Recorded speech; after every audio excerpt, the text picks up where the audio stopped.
Okay, so it is coming. What am I talking about? I'm talking about the month of September. Historically, if you did not know this, September has been one of the worst months out of the year for all of crypto, especially for Bitcoin. And we all know that Bitcoin is over 40+% of the entire market capitalization for crypto is Bitcoin. All right. So where Bitcoin goes, the rest shall follow you. Follow, if you will. Follow you. Anyway, you get what I'm trying to say. Making a lot of mistakes today. All right. So here's the thing. Up, down. This September is probably not going to be great. Okay, so we're going to get into this article here just in a minute. But before we do that, let's take a look at what's going on right this second as of recording this video.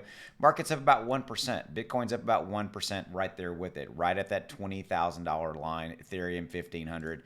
Excuse me. The biggest gainers in the top 100 are Lido DAO, only up 10.5%. Not looking great. The biggest loser is synthetics, down only 5%. What is this telling us? Not a lot of, it's really, there's not a lot going on. Everybody has this wait and see attitude. We also have, again, this article that we're going to get into that talks about the historical kind of side of September.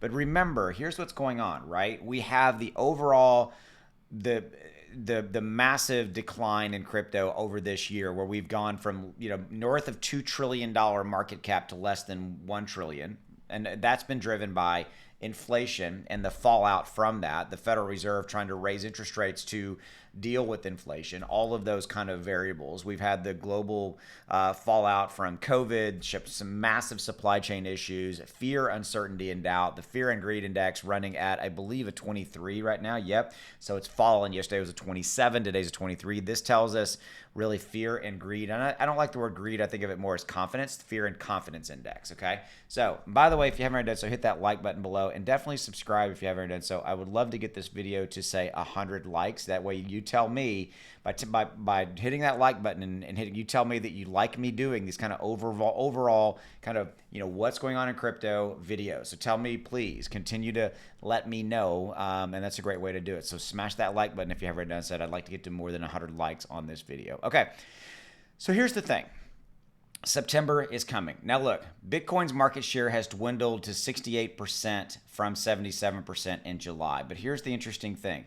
The 9th month of the year has historically been one of the worst for Bitcoin. Again, we're gonna put this around Bitcoin, but it also applies to all of crypto. Okay, so anytime a bad month for Bitcoin equals a bad month for Ethereum, for Cardano, for XRP, for Polkadot, all of them. Okay, it's a bad month for crypto because remember, 40% of the entire market capitalization is Bitcoin. Look, this number 979 versus this number 691. Oh, sorry, I apologize. That's not the right number. Apologize. Excuse me. My apologies. 384, 979, north of 40+%. Okay, so here we go. So Bitcoin has averaged an 8.5% drop for the month over the past 5 years. Listen to that. Let that sink in for a minute. I was like, whoa. Okay, I knew that September was not great, but I didn't know the number. I didn't know that it was 8.5. Historically, there's been an 8.5% drop in Bitcoin over the month of September. Remember, Bitcoin, so if you look at that, you're like, the easy math says, hey, a 10% drop is $2,000. Means that Bitcoin could move down to 18,000 just off of the fact that it's kind of September, and September is not great. Is not great for the Bitcoin and the rest of the crypto market. Okay, continuing, moving on. Craziness.